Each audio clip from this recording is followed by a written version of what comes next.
lors de rituels, chaque bougie va avoir une couleur et chaque couleur va avoir une symbolique. On va commencer par la bougie rouge.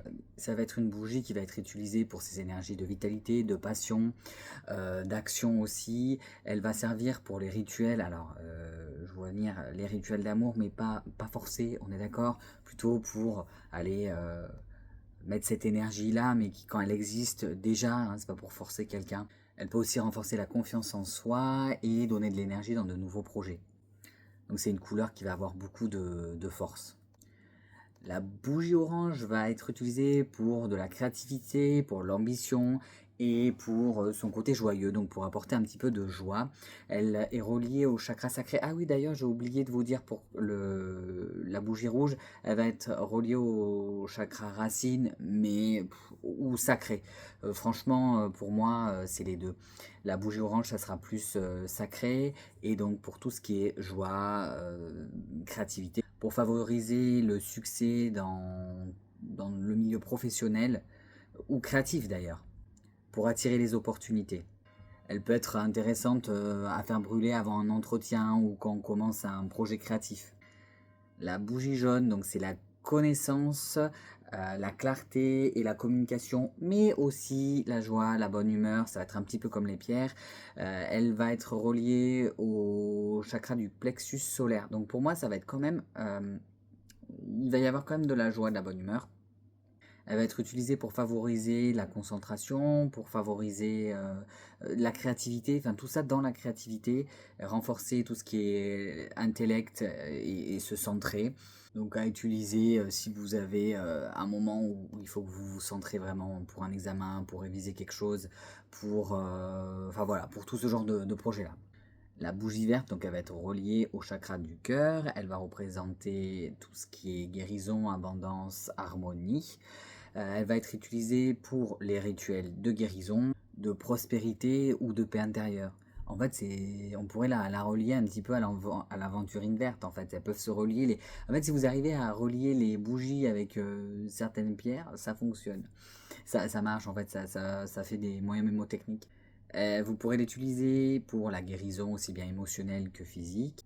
Et pour attirer l'argent et les opportunités, elle est pas mal utilisée aussi. Alors, est-ce que ça marche? On n'est pas là pour débattre de ça, sauf si vous avez envie. Mais on est là pour dire à quoi elles servent, ok? Les bougies bleues, donc ça va être le chakra de la gorge, donc de la communication, mais c'est aussi du calme, de la vérité et une protection psychique. Surtout si les bleus foncés, moi je trouve qu'elles sont un petit peu plus intéressantes à ce niveau-là. Elles vont être utilisées pour les séances de méditation, pour essayer de trouver une paix intérieure, pour de la purification émotionnelle et pour une communication authentique. Donc si on veut avoir une discussion importante avec quelqu'un, on peut aussi faire brûler une bougie bleue, ou si on a un entretien, ou si on a un moment où on a besoin de parler. Mais c'est aussi parler, pas seulement parler, pas la prise de parole. Là, à ce moment-là, la prise de parole, peut-être qu'on peut aller sur une bougie jaune, par exemple. Mais là, c'est vraiment si on a besoin d'aller chercher les choses qui sont à l'intérieur de nous pour aller les communiquer. Elle est assez intéressante quand il y a des tensions relationnelles, pour apaiser l'esprit et pour créer un climat de vérité. Je regarde sur le côté parce que j'ai marqué toutes mes notes pour rien oublier sur le côté. Donc la bougie violette, ça va être le troisième œil et le chakra couronne. Ça va être pour tout ce qui est spiritualité, pour les transmutations, pour les transitions et pour développer l'intuition. Ben, encore une fois, comme vous avez les pierres, vous pourrez les faire brûler pour développer les capacités psychiques, pour ouvrir le troisième œil finalement, pour couper les liens karmiques aussi. Et alors ça j'aime bien, si vous avez une bougie violette et puis avec aussi une bougie noire, ça peut être pas mal les deux. Et puis pour élever la conscience, voilà, si on veut faire toutes des méditations comme ça pour élever la conscience ou se poser, elle va être pas mal. Pour tout ce qui est rituel de libération et tout ça, elle est ok. Donc la bougie noire, elle va être reliée au chakra racine et assez profond, même vous pouvez aller un peu plus bas, et elle va être à faire brûler donc pour la protection, pour les bannissements et pour de l'ancrage. Souvent on a l'impression que ça va être le grand truc, la magie noire et compagnie. Non, absolument pas, elle est vraiment pas mal pour faire des nettoyages. Elle me fait penser à l'obsidienne noire, voilà, on va dire pour dissiper les énergies négatives pour couper les liens toxiques. Donc c'est ce que je disais avec la bougie violette, elle est pas mal. Et il y en a certains qui vont utiliser leur noirceur un petit peu pour en faire des alliés. Bon voilà, nous là on n'est pas là-dedans, mais quand même, des fois en fait mettre en lumière nos parts d'ombre, ça peut nous permettre d'aller les nettoyer derrière en fait. On est sur cette pierre, l'obsidienne en fait, avec cette bougie noire, ça va être ça. L'obsidienne, qu'est-ce qu'elle fait? Elle va mettre en lumière des schémas, des façons de fonctionner et des choses. Elle va mettre, enfin, on est tous des êtres imparfaits, on va dire, et se rendre compte de nos imperfections font en sorte que, bah, où on peut les accepter, tout dépend ce que c'est, où on peut travailler dessus. Et voilà, et cette bougie noire, elle peut être pas mal pour ça.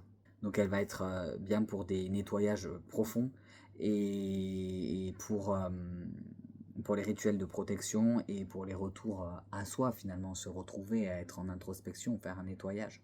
La bougie blanche, alors ça va être comme le cristal de roche, elle va faire tous les chakras, elle va représenter la pureté, l'alignement et elle va être utile pour tous les usages. Voilà, vous savez pas quelle bougie utiliser, vous prenez une bougie blanche et c'est ok. Elle va être bien pour tout ce qui est méditation, pour la purification aussi, plus lumineuse que la bougie noire qui va vraiment aller nettoyer là. C'est plutôt une purification, mais c'est pas forcément que c'est plus léger, mais c'est pas au même degré, j'allais dire. Alors je saurais pas m'expliquer, mais vous me comprendrez peut-être. Elle va être intéressante, la bougie blanche, pour tout ce qui est canalisation et pour remplacer toutes les bougies comme je vous ai dit. Et si vous voulez créer aussi un espace neutre, faire un peu monter les vibrations mais que ça soit neutre, elle est pas mal aussi comme couleur. La bougie rose, donc ça va être comme le quartz rose, ça va être une pierre du chakra du cœur, donc une pierre de cœur, qui va apporter amour, douceur et estime de soi, donc c'est aussi l'amour de soi. À utiliser pour avoir, j'allais dire, un peu plus accès à l'amour inconditionnel, pour de l'amitié, pour ancrer ça, on va dire, pour favoriser la bienveillance et en cas de... Si on veut avoir une guérison affective aussi, elle est pas mal. Mais une bougie verte peut être aussi bien pour ça. Finalement, tout ce qui va être avec le chakra du cœur. Elle va être pas mal, la bougie rose, pour attirer les relations harmonieuses. Pour tout ce qui est rituel ou méditation de l'amour et de l'acceptation de soi. Et pour apaiser les conflits amoureux. Et pareil, en fait, si vous, dans ces moments-là, si vous voulez apaiser un conflit amoureux, vous pouvez utiliser une bougie rose et une bougie bleue pour la communication, ou bien utiliser une bougie rose avec une pierre bleue. Vous pouvez coupler les choses. Après, moi, je travaille plus avec les pierres, donc voilà, je vais plutôt avoir tendance à mettre une pierre, mais si on veut vraiment faire une intention, on peut utiliser plusieurs choses, il n'y a pas de souci. Et on va finir avec la bougie marron qui va représenter l'ancrage, la stabilité, la connexion à la nature. Elle va me faire penser au bois fossile, si je devais la relier à une pierre, et elle est reliée au chakra racine. Et pour moi, ça peut faire aussi un peu le transgénérationnel, mais ça, c'est mon point de vue. Donc, elle va servir pour tout ce qui est méditation, pour les connexions aux ancêtres, pour si on a besoin d'un enracinement, mais en lien avec la nature. Je sais pas, il y en a certains qui vont avoir ce besoin-là. Elle va être pas mal, cette bougie. Elle est pas mal aussi quand on a des besoins au niveau juridique ou qu'on a des problèmes matériels. Même si, en fait, elle va réancrer, mais elle peut être aussi utilisée pour ça. Même si moi, j'utiliserais peut-être plus quelque chose pour de l'abondance, donc j'irais peut-être plus sur une bougie orange, mais la bougie marron est intéressante aussi pour ça, pour tout ce qui est, si on a des problèmes d'argent ou des choses comme ça. Elle va être intéressante pour retrouver, pour se recentrer. Quand on a tendance à partir dans tous les sens, elle va être bien pour recadrer les choses. Elle me fait aussi penser à la carte de la justice dans le tarot, si je dois faire des liens encore une fois. Donc voilà, je pense que j'ai fait un peu le tour de toutes les bougies. Vous pouvez les utiliser dans vos rituels, vous pouvez les faire brûler juste comme ça. Attention, toujours sous surveillance, parce que si vous mettez le feu à une maison, ça risque d'être radical au niveau de la purification. On n'a pas envie de ça non plus. Donc voilà, toujours sur surveillance, il faut toujours faire attention. Ça peut servir voilà, à appuyer une intention dans vos rituels, vos méditations ou tout ce genre de choses. Voilà, sur ce, je crois que j'ai fait le tour et je vous dis à plus les gens.